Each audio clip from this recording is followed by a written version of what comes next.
హాము సంతానము కలిగిన వాడు, అతడే కానాను. ఇతడు పెద్దల్ని గౌరవించే గుణం కాదు, హేళన చేసే గుణం, తండ్రిని గౌరవించే గుణం కాదు, తల్లిదండ్రులు గౌరవించే గుణం కాదు, హేళన చేసి ఎగతాళి చేసే మనస్తత్వం ఇతంది. కానాను అంటే ఇతడు ఒక చెడిపోయిన మనసు కలిగిన వాడు, చెడిపోయిన బుద్ధి కలిగిన వాడు.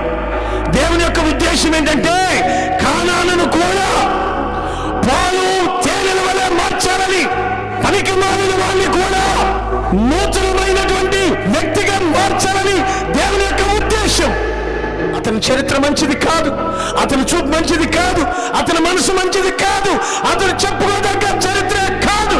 అయితే ఈ చెత్త లాంటి చరిత్రను మేలిని బంగారముగా మార్చగలిగిన శక్తి సామర్థ్యాలు మేము ప్రకటిస్తున్న క్రీస్తులో ఉన్నవి. చప్పట్లు కొట్టి గట్టిగా దేవునికి స్తోత్రం కలుగును గాక.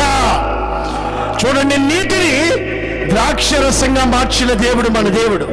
నీళ్లలో రంగు లేదు, నీళ్లలో రుచి లేదు, నీళ్లలో సువాసన లేదు. అయితే నీళ్ళకి యేసు ప్రభువారు ఈ కానానే ప్రాంతంలో నీళ్ళని ద్రాక్షరసంగా మార్చినటువంటి అనుభవాలు మనం చూస్తున్నాం.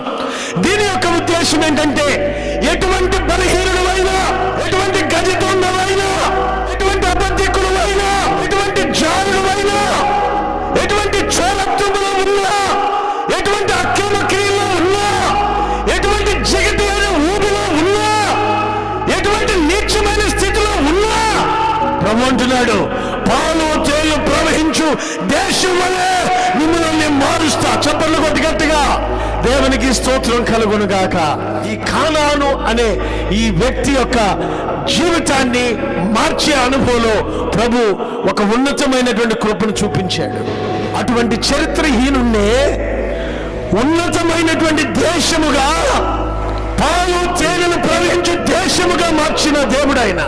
ఆ చరిత్ర ఎంత ఘోరమైన చరిత్ర అయినా కానీ ఆయన మార్చగలిగిన వాడు అని లేఖనాలు స్పష్టంగా తెలియపరుస్తున్నాయి. శపించబడిన అనుభవాల్లో ఉంటే, ఈ కట్ల నుంచి మేము రాలేకపోతున్నామనే అనుభవాల్లో మేము ఉంటే, నా చరిత్ర అంత చెప్పుకోదగింది కాదు, ప్రభు దగ్గరికి రావడానికి నాకు అర్హత లేదు, నా జీవితము భయంకరమైనటువంటిది, ఇతరుల ఎదుట నిలబడే జీవితం కాదు, నీచమైనటువంటి స్థితి, నా బ్రతుకు మంచిది కాదు, నేను బ్రతకటమే వ్యర్థం అనుకుంటున్నటువంటి మనుషులతో